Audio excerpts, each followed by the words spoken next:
Boa noite, irmãos, com a graça e a paz do nosso Senhor Jesus Cristo. Amém?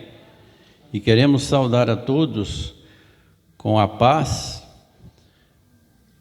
do Senhor, que excede todo entendimento e guardará os nossos corações e as nossas mentes em Cristo Jesus.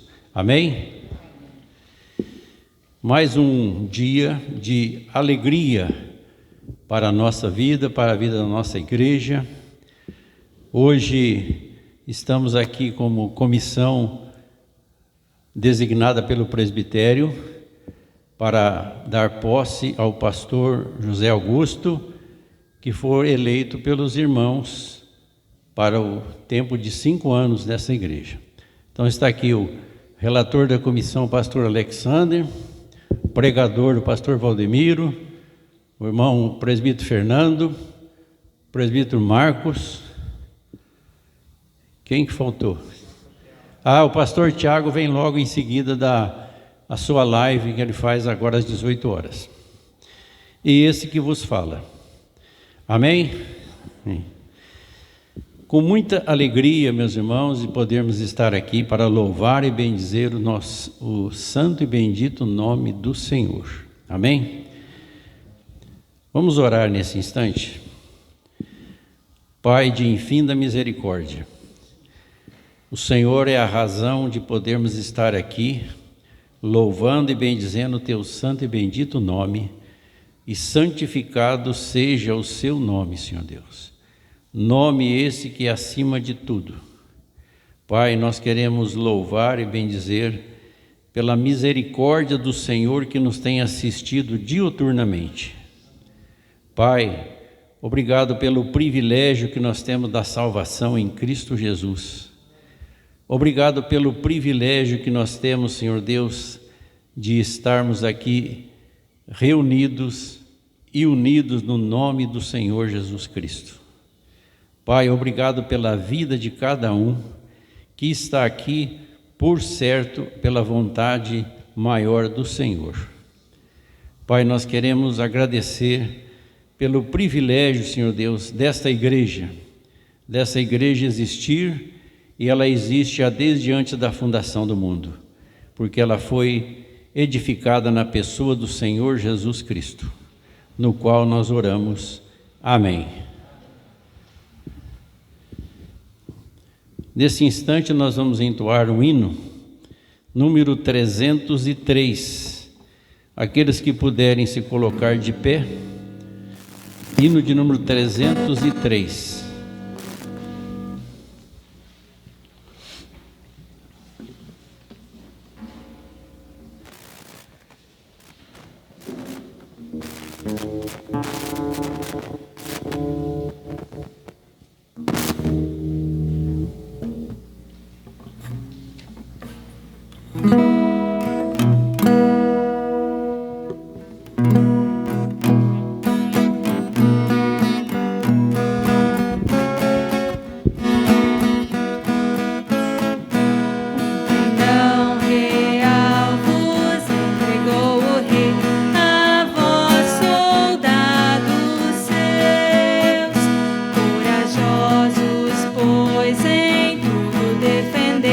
Marchando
Sejamos todos a Jesus fiéis e a seu real pendão, os que na vitória colhem os lauréis, com ele reinarão, com valor, sem temor, por Cristo prontos a sofrer.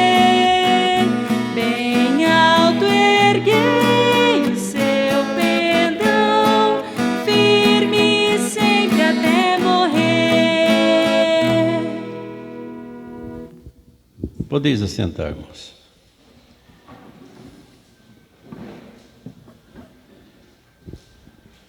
Vamos abrir a palavra do Senhor na carta de 1 aos Tessalonicenses, capítulo 3. 1 Tessalonicenses, capítulo 3, dos versos de 11 a 13.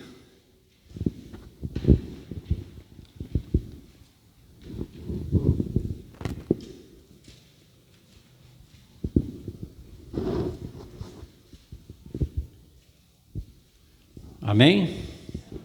Vamos ler todos juntos? 1 de Tessalonicenses 3, de 11 a 13. Leiamos.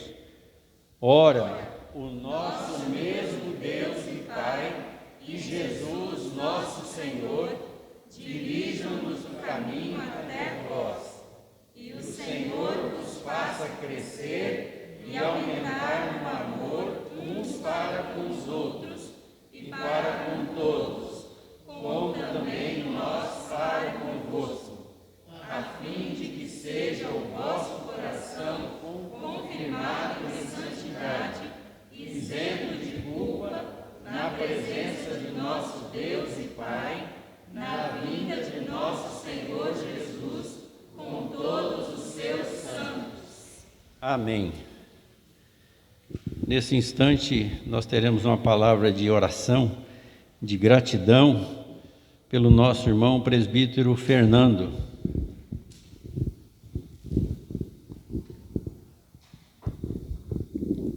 Oremos. Santo, eterno e querido Senhor, nosso Deus e Pai, Senhor, nós temos muitos motivos, são muitas as razões para render graças ao Senhor, render louvor ao Senhor, apesar, ó Deus, das adversidades que também nos rodeiam, ó Deus, mas nós queremos estar sempre rendendo graças ao Senhor, porque o Senhor é bom, o Senhor é todo-poderoso, o Senhor é misericordioso, o Senhor, ó Deus, tem nos concedido muitos os motivos de louvar ao Senhor. Um deles, ó Deus, é de poder estar junto aqui entre os irmãos. Pai, um motivo especial hoje, essa cerimônia, Pai, de posse aqui do pastor José Augusto. Deus, é mais um motivo de gratidão ao Senhor. Pai, é uma alegria estar na casa do Senhor, ó Deus. Nós rendemos graças ao Senhor. Queremos sempre, ó Deus, poder dizer isso em alta voz, poder, ó Deus, estar junto ao Senhor. A melhor coisa que tem, ó Deus, é poder confiar em Ti, é ter o Senhor, ó Deus, como nosso sustentador e provedor. Não há nada melhor do que isso, ó Deus. Nós louvamos e agradecemos o Senhor, ó Deus, em nome de Jesus. Amém. Obrigado, irmão. Presbítero Marcos.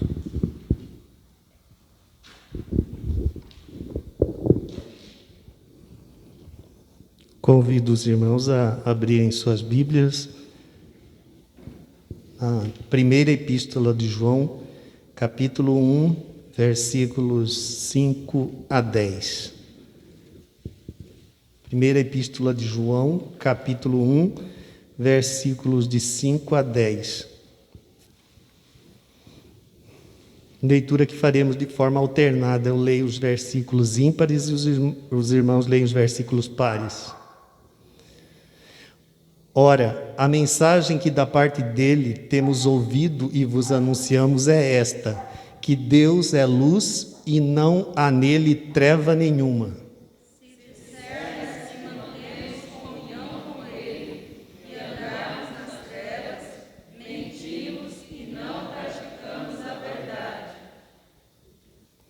Se, porém, andarmos na luz como Ele está na luz, mantemos comunhão uns com os outros, e o sangue de Jesus, seu Filho, nos purifica de todo pecado.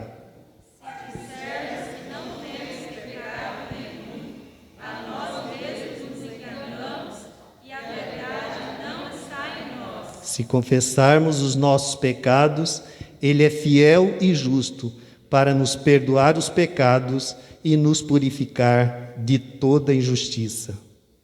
Se dissermos que não temos cometido pecado, fazemos-o mentiroso, e a sua palavra não está em nós. Ainda quero ler o livro do profeta Ezequiel, capítulo 33, de 7 a 11, que diz assim: A ti, pois, ó filho do homem, te constituí por atalaia sobre a casa de Israel. Tu, pois, ouvirás a palavra da minha boca e lhe darás aviso da minha parte. Se eu disser ao perverso, ó perverso, certamente morrerás, e tu não falares para avisar o perverso do seu caminho, morrerá esse perverso na sua iniquidade, mas o seu sangue eu o derramarei de ti. Mas se falares ao perverso, para avisar do seu caminho, para que dele se converta, e ele não se converter do seu caminho, morrerá ele na sua iniquidade, mas tu livraste a tua alma. Momento de confissão, convido os irmãos a um momento de oração silenciosa.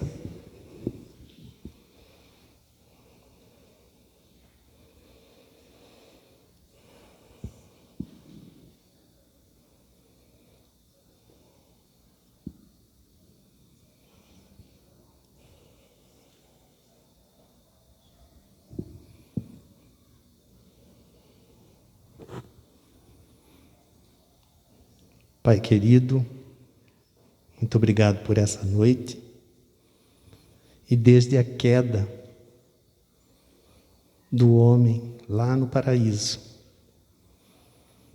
nosso relacionamento contigo foi quebrado e o Senhor, através de Jesus, nos reconciliou novamente. Os relacionamentos com os nossos irmãos também foram quebrados e nós ferimos e somos feridos. A amargura se instala na nossa alma muitas vezes, mas o Senhor é imutável. A tua compaixão não diminui, a tua misericórdia é do mesmo tamanho. E por isso nós não somos consumidos. São tantos os nossos defeitos, mas as virtudes do Calvário, o sangue de Jesus, a da nova aliança que traz perdão para nós, é neste que confiamos. O Senhor nunca mudará e as tuas promessas estão bem firmes.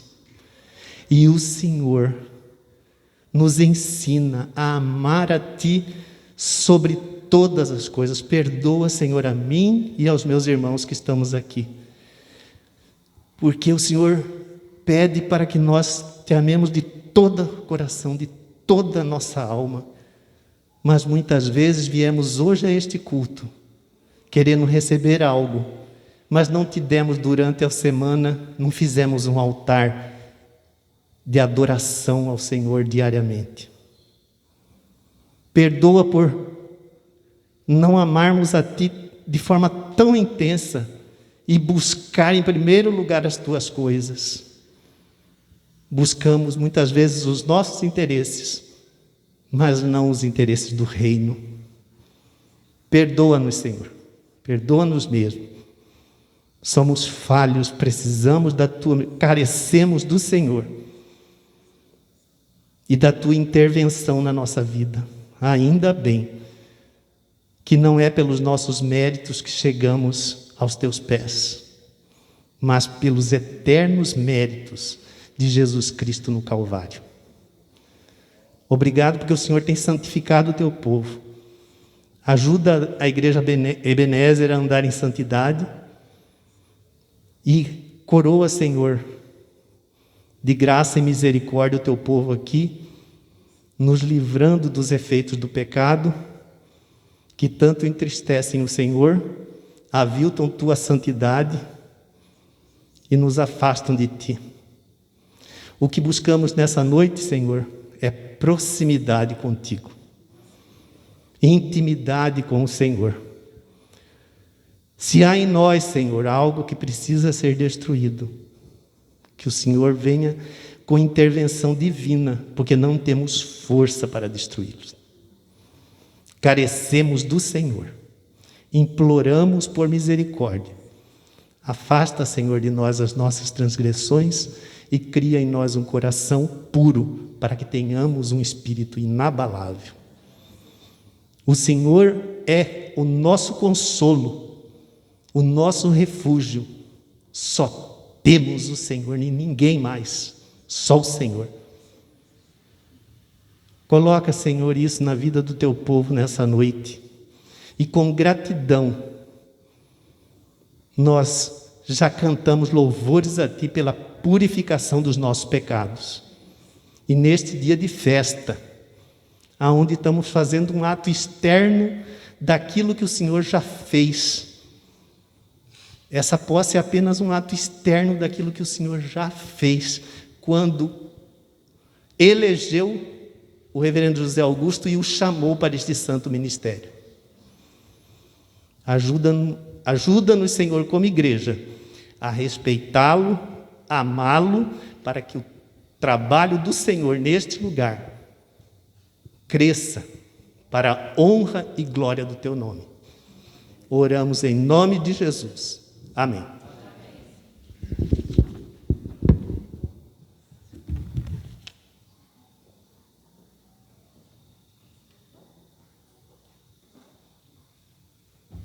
Vamos ficar.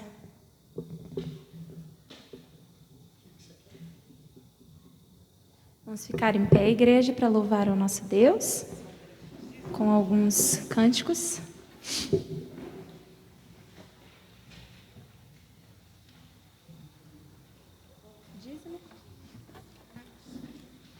Durante o primeiro hino, irmãos, aqueles que se prepararam para dizimar nessa noite podem trazer. Como? Podem trazer o dízimo, irmãos, aqueles que se prepararam para dizimar, ofertar no primeiro hino. Durante o primeiro hino, enquanto cantamos, podem trazer as ofertas e os dízimos. Glória de Deus. Vamos declarar que a paz que nós sentimos em nossa alma, ela não vem de circunstâncias positivas, mas sim do nosso Deus.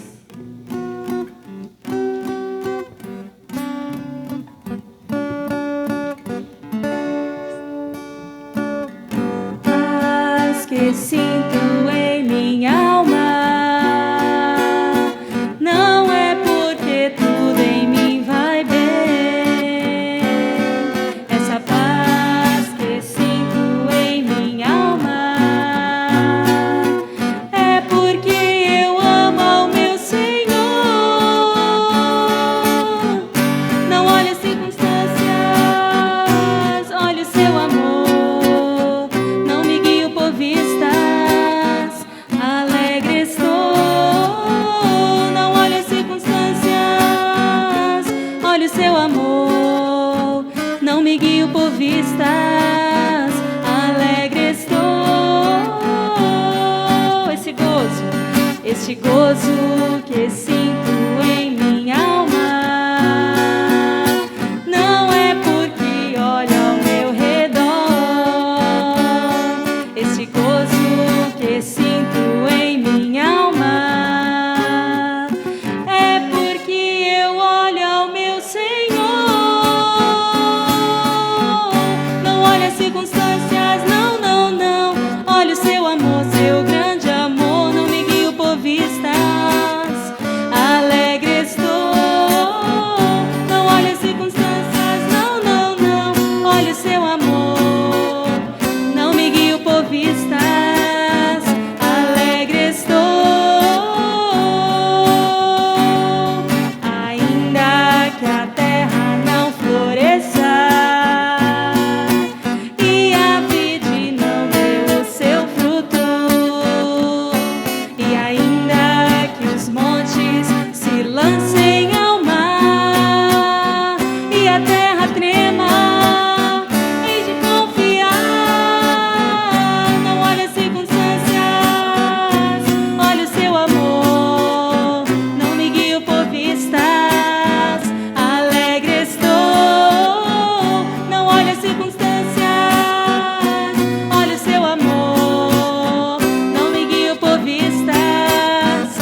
alegramos em Ti, ó Deus.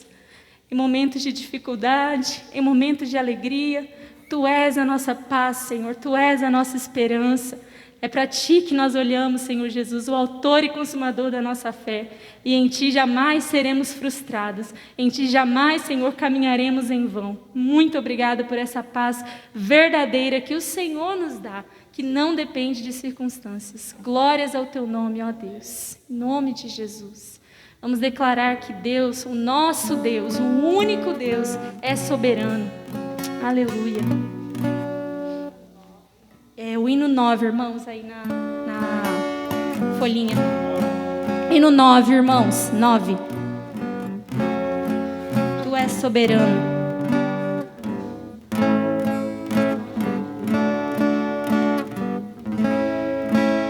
Tu és soberano sobre a terra, sobre os céus, Tu és Senhor absoluto.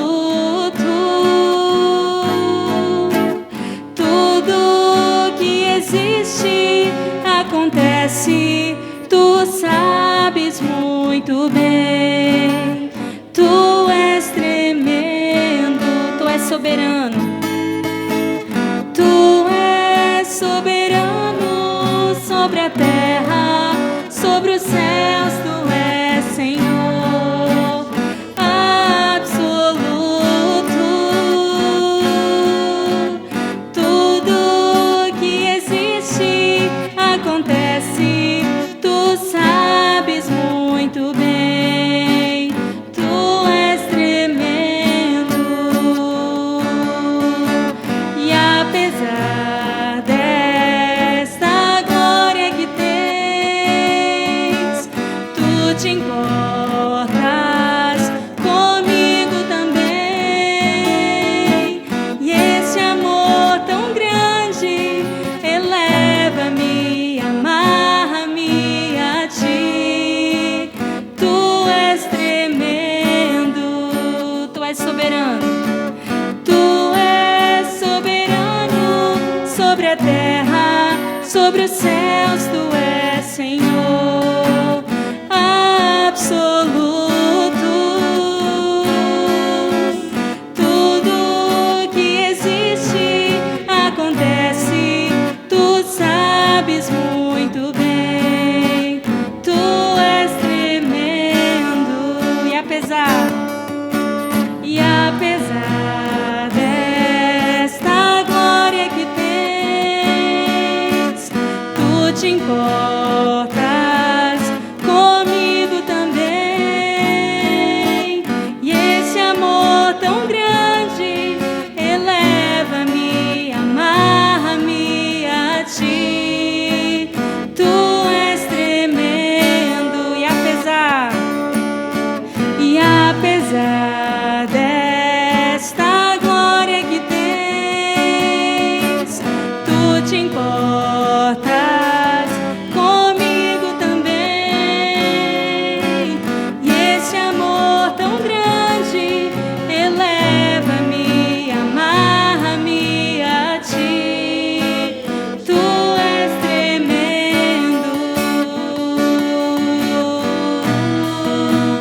Tu és tremendo.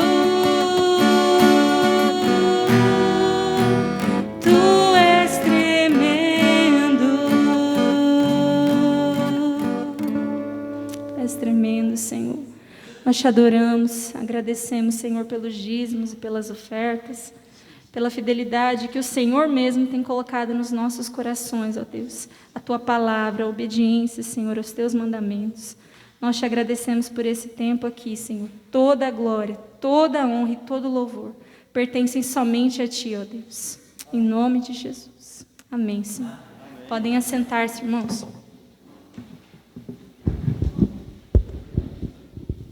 Nós já louvamos ao Senhor com oração, louvamos com a leitura da palavra, louvamos com hinos e cânticos. Agora nós vamos louvar ao Senhor com ouvir a palavra do Senhor com o nosso pastor Valdemiro Kinidel. Pastor Valdemiro é da Igreja Presbiteriana de Colíder. Já está aqui na nossa região já por mais de 10 anos, né, pastor? 12 anos. Amém. Amém. Obrigado. Mas só vou pedir licença aí para tirar essa máscara só enquanto que eu estou pregando aqui. Porque a gente está assim uma distância maior, né, de vocês, né, não tão perto. E então, irmãos, é um prazer, é uma alegria, uma satisfação muito grande estar com os irmãos nessa posse aí do nosso querido pastor, né, José Augusto. Acho que já estive aqui em outras ocasiões, em reuniões do presbitério, já estive aqui, acho que em algum culto já, mas para pregar, primeira vez, então, uma honra muito grande, realmente ficamos gratos por isso, por poder partilhar a palavra. E eu que sempre me chama muita atenção e essa questão, essa frase, eu um instrumento nas mãos de Deus, e aí nos remete também a essa questão, alguém empossado, né? Alguém que toma posse para um cargo tão importante, né? De pastor,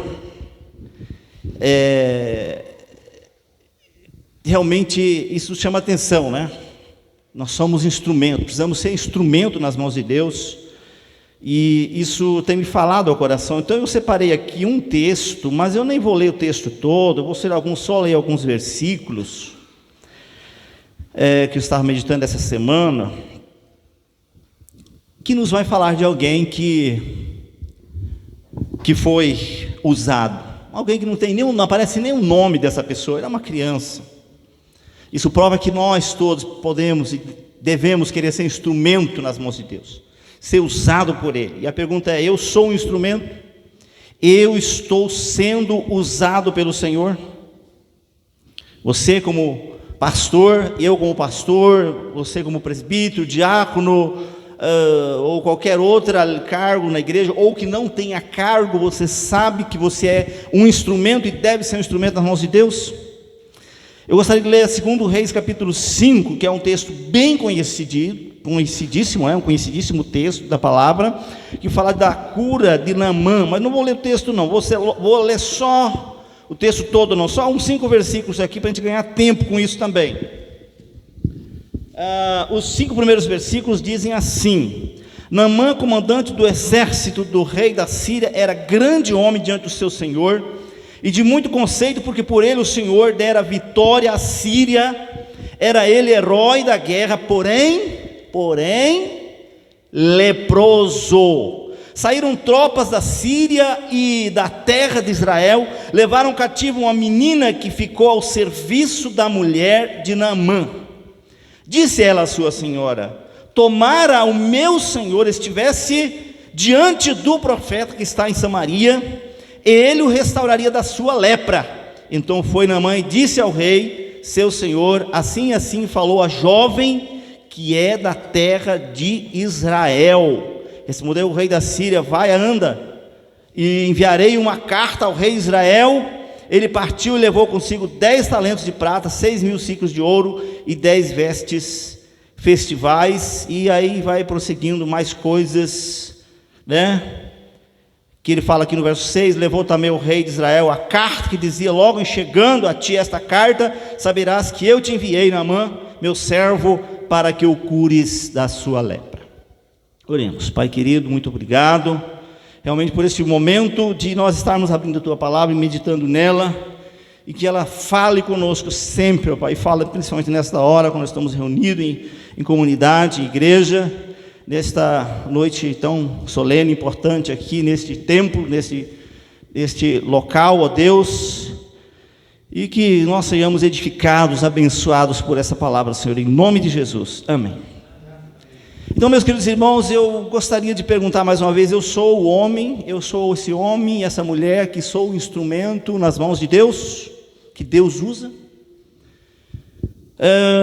Veja bem, Naamã, quem era Naamã? Era um homem de muito conceito, era um homem importante na Síria, era um homem realmente herói da guerra, comandante, como um comandante do rei da Síria, ele era importantíssimo ali, porém leproso.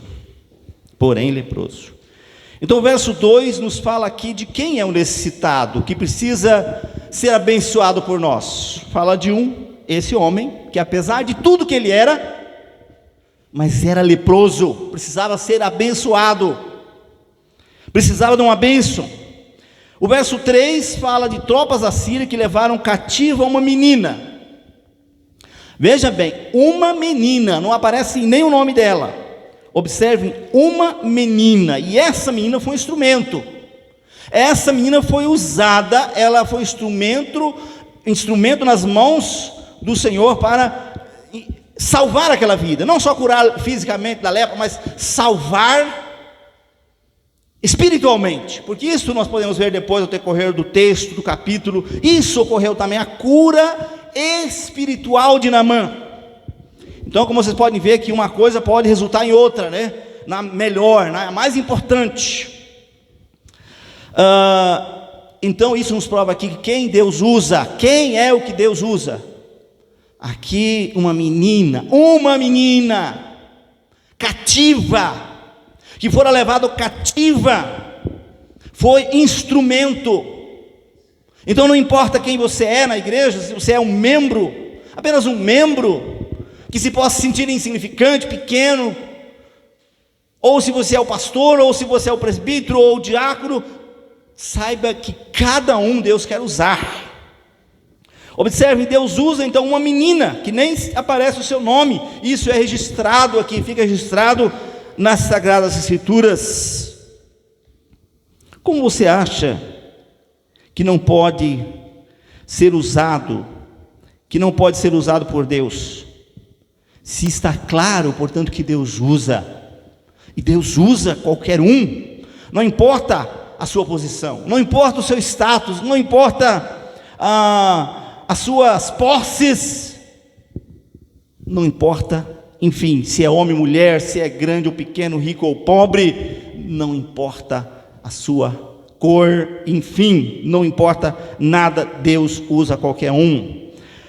Do verso 5 ao 6, nós vemos então, nesse texto, do verso 5 ao 6, o relato do envio da carta e da comitiva pelo rei.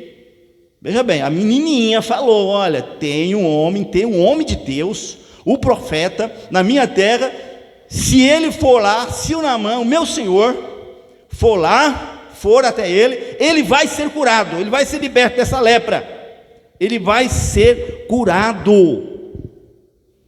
E aí o rei inventa: não, vou mandar uma comitiva, vou mandar muitos presentes, vou fazer isso, né? Isso vai, e vou mandar essa carta dizendo: olha, cura meu servo aí, Naamã, por favor, meu servo, o rei lá, encaminha para esse homem, enfim, né?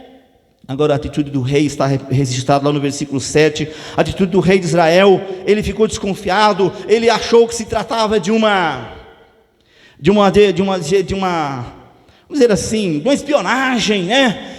Ele achou que esse povo estava ali por outros motivos, e não era nada disso. Quem sou eu? E rasgou as suas vestes diante de Naamã. Quem sou eu para poder curar o Senhor? Isso, né? Quando Eliseu ficou sabendo disso, né? E aí nós vemos agora, verso 8, entra agora, então em primeiro lugar nós vemos aqui, entra em cena uma menina que Deus usou. Já entrou em cena aqui um homem que precisava ser abençoado, Naamã. Entrou em cena aqui nesse capítulo a menininha que Deus usou. E agora entra em cena o outro homem que já era mais famoso, conhecido, Eliseu, verso 8. Que é o profeta Eliseu. E veja o que ele diz. Ouvindo, pois, Eliseu, o homem de Deus, que o rei de Israel rasgara as suas vestes, mandou dizer ao rei: por que rasgaste as suas vestes? Deixa ouvir a mim, e saberá que há profeta em Israel. Deixa ouvir a mim. Por que você fez isso? Deixa o homem vir até mim para saber que há profeta em Israel. Por que você fez isso? Você não quer deixar ele vir a mim, me ver ou receber de mim uma ordem? Deixa ouvir a mim, e saberá que há profeta aqui nessa terra. Deixa esse estrangeiro vir a mim, podemos nós dizer, pode você dizer, posso eu dizer, podemos nós dizer a qualquer momento: deixa esse estrangeiro, deixa esse ateu, deixa esse homem indiferente, esse homem às vezes que só sabe criticar, que só sabe perseguir, esse homem que não crê, deixa ele vir a mim, para ele saber que há um homem, que eu sou o homem de Deus, eu sou o servo de Deus. Podes tu, posso eu, podemos nós dizer isso com toda a autoridade. Deixa ele vir a mim, para que ele me conheça, para que olhe para mim, para que ele receba de mim a ordem do Todo-Poderoso, que não é minha, a ordem que vem do Senhor, que foi dada a ele, no caso aqui. Então posso eu dizer: olha, deixa vir a mim esse homem, eu quero ser bênção na vida desse homem. Deixa vir a mim essa mulher, essa pessoa que necessita de uma bênção especial, que precisa de uma palavra de encorajamento, de ânimo. Deixa vir esse homem para que ele conheça que eu sou diferente, que em Alta Floresta ou em Colíder, enfim, onde a pessoa mora, onde nós moramos, que essa pessoa possa vir e conhecer-te e conhecer-nos, dizer: olha, esse de fato é um homem, uma mulher de Deus, pela vida dele, pela vida, e não só pelo título. Porque o que nós vemos em nosso Brasil hoje? Tantos escândalos de pessoas que dizem servos do Deus Todo-Poderoso, que são barbaridades, como nós temos visto nos últimos dias, mais notícias daqueles que se intitulam pastores e servos do Deus vivo, falam em seu nome. Mas o joio está aí, e nós somos esses instrumentos nas mãos de Deus. Podemos dizer: olha, eu estou aqui para fazer a diferença nesse bairro, nessa cidade, neste lugar. As pessoas lá de fora podem vir a ti, podem vir a mim, podem vir a qualquer um de nós e olhar para nós e saberão que somos homens e mulheres de Deus. Mas quantas vezes nós nos perdemos, às vezes, em tantas discussões, em nossas reuniões, que fazemos. Nós nos perdemos em tantas coisas secundárias, fúteis, vãs, discussões sem propósito, sem objetivo maior, e nos envolvemos às vezes com partidarismo na igreja, nos envolvemos com tantas coisas que não edificam, que não abençoam, nem o nosso irmão, muito menos o mundo lá fora, que carece de nós.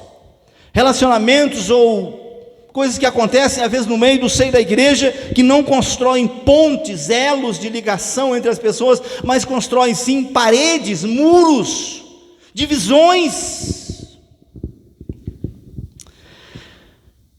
Meus irmãos, porque é claro a ordem que Paulo dá, por exemplo, falando sobre isso.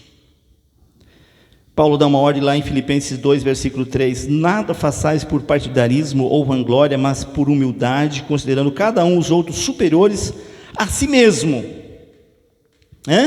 Olha que palavra de Paulo, que nós às vezes temos tanta dificuldade de obedecer. Podes tu, posso eu, podemos nós realmente dizer, como Eliseu: deixa o homem vir a mim, que ele me conheça, que ele tenha intimidade comigo, deixa ele vir a mim e saberá que eu sou homem e mulher de Deus, que ele possa ver isso em mim, aqui em Alta Floresta, ali em Colíder, enfim, podemos nós dizer isso. Deixa o ímpio olhar para mim, saber de mim, conhecer quem eu sou, que eu de fato sou um instrumento nas mãos de Deus, que eu sou do Senhor, eu quero ser bênção neste lugar. Mas quantas vezes nós não somos esses canais, nós não somos esses instrumentos de bênçãos nas mãos do Senhor, meus irmãos. Por causa de quê? Por causa de quê? Por causa do nosso orgulho, por causa da nossa preferência ou prepotência, digamos, por causa de nunca considerar o outro mais importante do que nós, como disse Paulo naquele texto que eu citei aqui, e nunca nós às vezes nos dispomos a encorajar, a edificar o nosso próximo com palavras de ânimo, de confiança, de perdão, de amor, de motivação para a glória de Deus. Quantas vezes nós deixamos de fazer isso? Eu diria que o homem de Deus, o homem que verdadeiramente é usado por Deus, tem que ser como Paulo, meus irmãos. Paulo, olha para a vida de Paulo, meus irmãos. Ele de fato era um homem que não era usado por Deus. Ele achava que ele era usado por Deus, mas ele era apenas um religioso. Mas quando ele teve um encontro pessoal com o Senhor Jesus, meus irmãos, naquele caminho de Damasco, lá no capítulo 9 de Atos, depois, quando ele já tinha assumido o seu ministério, meus irmãos, olha o que ele disse: em nada eu considero a vida preciosa para mim mesmo, contanto que eu complete a minha carreira e cumpra o meu ministério que recebi do Senhor Jesus, para testemunhar o evangelho da graça de Deus. Olha só, como pastor, como presbítero, ou como diácono, ou como homem ou mulher, não importa, como eu disse, se eu tenho cargo, como dona de casa, ou como funcionário público, ou como empresário, ou empregado, simplesmente, enfim, como empregado ou como patrão, eu tenho sido bênção. Eu tenho sido bênção. Tenho em todo lugar, por meio de palavras, por meio de atitudes, por meio do meu testemunho, eu tenho anunciado o evangelho da graça de Deus. Eu tenho realmente sido um instrumento e bênção nas mãos do Senhor. Aí vem a pergunta para a gente prosseguir aqui nesse assunto. Vem uma pergunta às vezes que a gente faz: o que eu devo ser? O que é mais correto eu dizer? Eu tenho que ser um canal de bênção ou um vaso de bênção, né? Às vezes vem essa pergunta: o que é mais certo? O que é mais correto? O que é mais apropriado? Ser um canal traz-nos a ideia de ser um instrumento de transmissão de vida, né? Porque olha os dutos de água, os canais, né? Que bênção, que levam vida. A água é vida, leva vida por meio desses dutos, desses canais, para muita gente. Enfim, um canal e transporta vida, porque a água, né, desses dutos, desses canais, é para levar de fato vida, é para abençoar. E se eu sou um canal de bênção, significa que por meio de mim, né, corre a vida e leva a vida, transmite vida para abençoar outros. Agora, quando eu falo de um vaso de bênção, olha um vaso. Olha aqui no lindo, nós temos nosso hinário, o hino 221, que diz assim, que letra, né, linda: quero ser um vaso de bênção, um vaso escolhido por Deus. Mas para quê, meus irmãos? Para quê? Diz assim: para as boas novas levar aos perdidos. Mas como, meus irmãos? Só com palavras? Se você olhar para o hino, talvez aqui dá a entender mais que eu tenho que ser esse vaso e ser usado de fato por Deus para transmitir a palavra, por meio de palavras, de testemunho de palavras, por meio de ensino, por meio de discipulado, como eu devo fazer discipulado, realmente ensinar, né? É uma ordem, um mandamento divino. Eu devo discipular pessoas, né? Ensinando-os a guardar tudo que você tem ordenado, como disse Jesus, né? Então, fazer essa transmissão, né? Mas, meus irmãos, tudo isso aqui tem que, esse vaso, isso que eu faço aqui, levar as boas novas aos perdidos, tem que ser acompanhado com vida. Tem que ser acompanhado com mudança de vida, com o meu testemunho também. Senão ele não pode surtir, às vezes ele não surta o efeito desejado.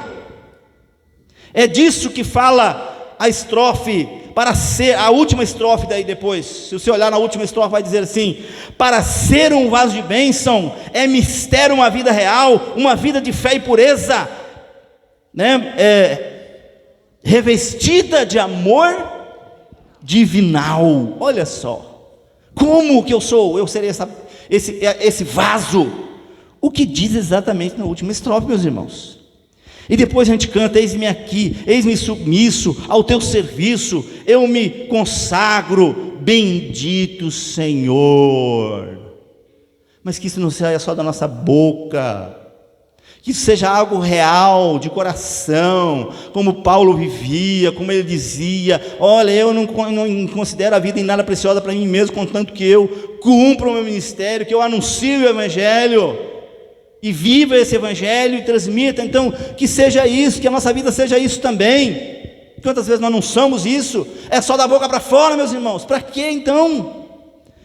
Que cantemos isso de coração e não só da boca para fora, meus irmãos. Eu quero e eu preciso ser um vaso melhor. Concorda, meus irmãos?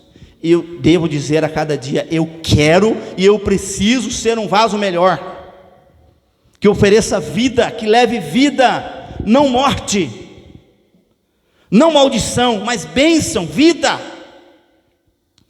Em todos os cantos, às vezes, lugares, porém, nós vemos vasos, né? Nós vemos vasos bonitos, todo tipo de vasos fabricados por oleiros, ou às vezes nós podemos ver vasos que são produzidos num processo industrial. É um vaso, mas na verdade sempre às vezes é um vaso que antes passou por um modelamento, foi moldado. E aí isso nos remete, meus irmãos, à figura do capítulo 18 de Jeremias. Se a gente olhar lá em Jeremias capítulo 18, ele vai falar disso, e Paulo vai falar disso também. Ele vai falar assim lá em 1 Coríntios, ou 2 Coríntios, se não me engano, que Paulo fala desse tesouro que é o Evangelho, através dele, através de nós, em vasos de barro. Ele fala lá, em vasos de barro, vasos frágeis, vasos que não querem honra para si. E quantas vezes nós queremos honra para nós?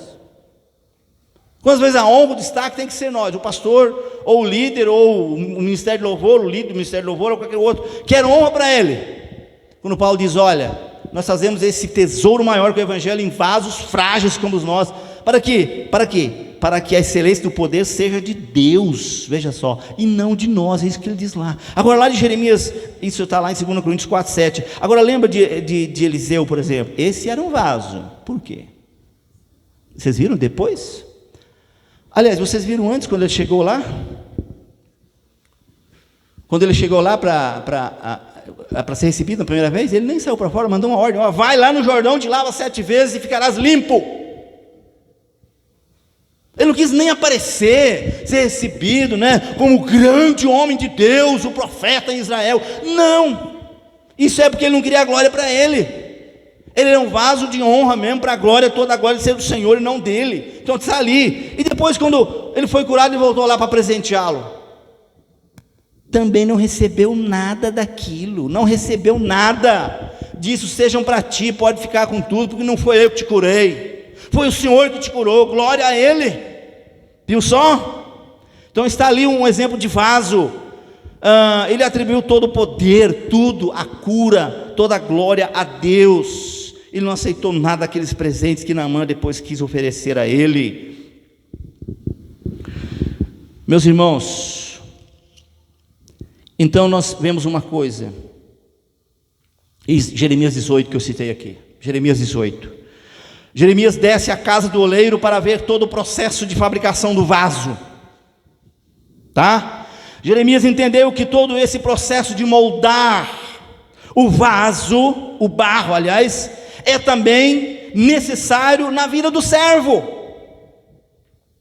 para a formação do caráter de um servo verdadeiro de Deus.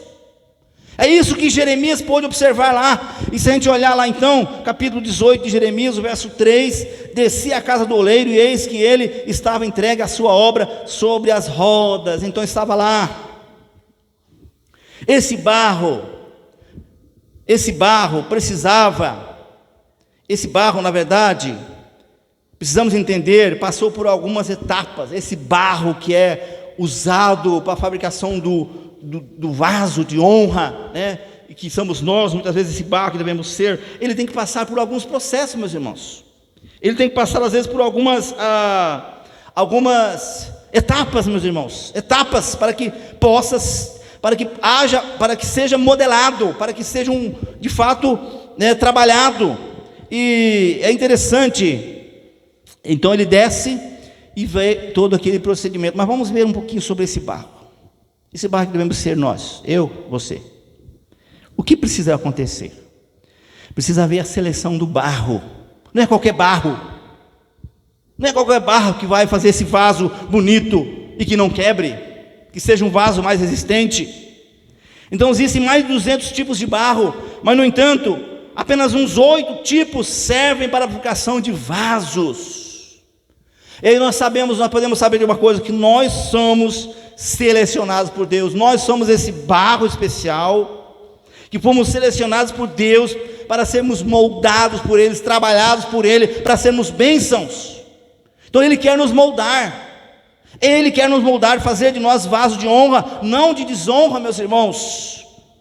Somos esse povo eleito, escolhido, raça eleita do Senhor. Deus nos escolheu para sermos o seu povo, por meio da nossa união com Cristo. Nós vemos isso tão claro na Bíblia, para tornar-nos um vaso. Segunda etapa da escolha para sermos um vaso de bênção.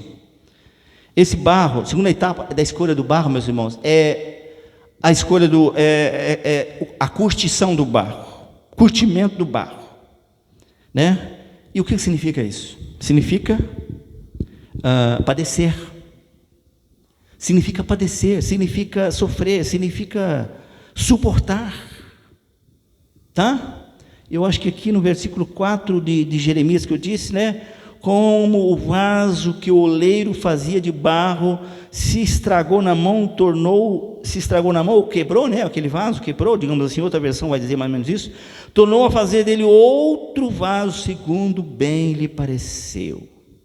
Então veja bem, precisamos, o barro, ele precisa também passar por esse processo de curtição. Ele precisa curtimento. Ele precisa, isso significa sofrer, significa padecer, significa suportar, né? Como o vaso, aqui que ele havia feito, quebrou, certamente ele não passou por esse processo, por isso não era um vaso resistente, né? Então pareceu bem em seus olhos, não, preciso fazer outro vaso, vou fazer um outro vaso agora, e fez outro vaso. Então veja bem, então assim Deus faz conosco, não está bom ainda, não sofreu bastante, não foi curtido o suficiente, então vamos pegar outro barro aqui que tenha sido melhor curtido e que tenha passado pelos processos todos, né, de preparação, para que façamos um vaso agora que suporte, que aguente. Então esse barro do vaso que quebrou não estava, com certeza, como eu disse, bem curtido. Quanto maior a obra que Deus realiza por meio de você, maior é o tempo desse barro que somos nós, a sua vida, né, nossas vidas serem curtidas, padecerem, passarem por esse processo de preparação. Às vezes nós somos muito nervosos, né, ficamos nervosos por qualquer motivo. Eu lembro quando eu estudava lá no IBRO, no Instituto Bíblico, né, eu sei que um deles lá precisava ser trabalhado, um dos obreiros lá, que se tornou depois evangelista, né? Aí tinha um tal do famoso banho de lama lá, que era tipo uma prova, né? Para ver se você vai estar preparado depois também para ser humilhado, passar por outro momento, e não ficar bravo, não ficar, né, assim. Um que eu conheci lá, ele já era um cara mais tranquilo, né? Eu até fiquei com dó dele, ele é pastor hoje, tem uma igreja enorme, grande, é uma bênção, porque ele era um cara mais, né, mais humilde já, e aquilo ajudou ele, preparou ele melhor ainda, né? Mas eu conheci uns lá que depois fiquei sabendo que sofreram tanto no ministério, mas sofreram, porque a preparação ali, um banho de lama, o tipo de humilhação ali não resolveu nada para modelar eles, para preparar eles para a vida, meus irmãos. Então a terceira etapa, meus irmãos, a terceira etapa desse barro, dessa preparação do barro, vem depois o amassamento. Esse barro precisa ser amassado, pisado. Esse barro, né, é isso que nos fala, é tirado do curtimento, daí ele é colocado para esse, né, literalmente ser pisado, ser amassado. Esse pisado é necessário para que todo o ar existente ali, enfim, saia, né, seja tirado, o que forma bolhas e faz ficar defeituoso o vaso. Mas se pisarem no meu calo, tem gente que fala assim, se pisarem no meu calo, se tentarem me humilhar, eu não resisto, eu sou muito bom, eu sou crente, né? Mas se me ofenderem, vai levar patada, vai levar o troco. Não é isso que aprendemos nas Sagradas Escrituras. E Jesus, o que fizeram com ele? Só lembrar o que fizeram com ele. Quem foi Jesus? Quem é Jesus, né? O Rei dos Reis, o Senhor dos Senhores. Lembra, né? Olha para a vida de Jesus para você ver. Olha para a vida de Jesus. Se você parece um pouquinho ou suportou já um tantinho que seja assim do que Jesus suportou. Mas ele, para ser exaltado ao que ele é, diz lá Filipenses, né? Paulo diz que antes precisou ser humilhado, né? Ele foi humilhado. Ele foi humilhado. Então esse é o processo, meus irmãos. Ele entregou a sua vida inteiramente ao Pai.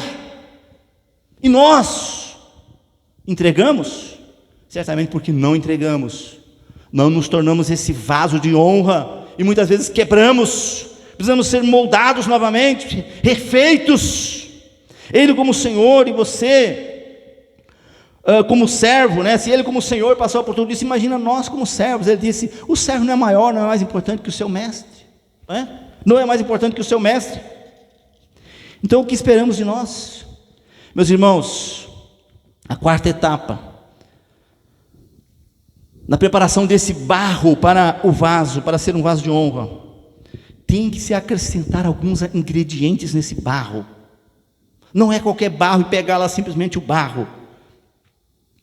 Por que será que aquele vaso quebrou, como diz aqui em Jeremias? Porque certamente faltou algum ingrediente. É necessário acrescentar no barro, às vezes a palha fina, ou a pedra triturada, os restos de cerâmica. Sem essa mistura, o vaso se torna fraco, meus irmãos. Se torna fraco e fácil de quebrar.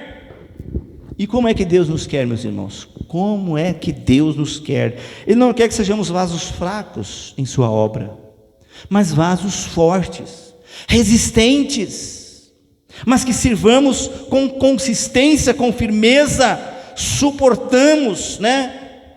Para que possamos suportar esse peso de glória que Ele tem para nós, para que possamos ser capazes para isso, de reter, né, o enchimento da sua unção, e espalharmos essa unção, essa graça, esse poder, essa bênção aí.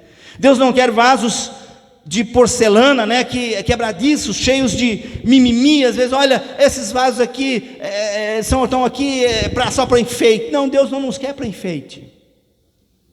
Deus não nos quer para enfeite. Eu acho que eu não aguento isso. Eu acho que eu não vou aguentar isso. Às vezes é a reclamação que a gente ouve muito por aí. Eu não vou suportar isso, eu acho que eu não vou resistir.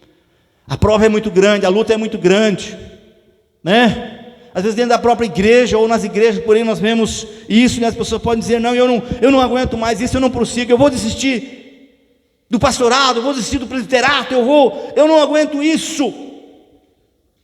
E Deus não quer vasos só para enfeite. Deus não quer você lá na igreja para enfeite.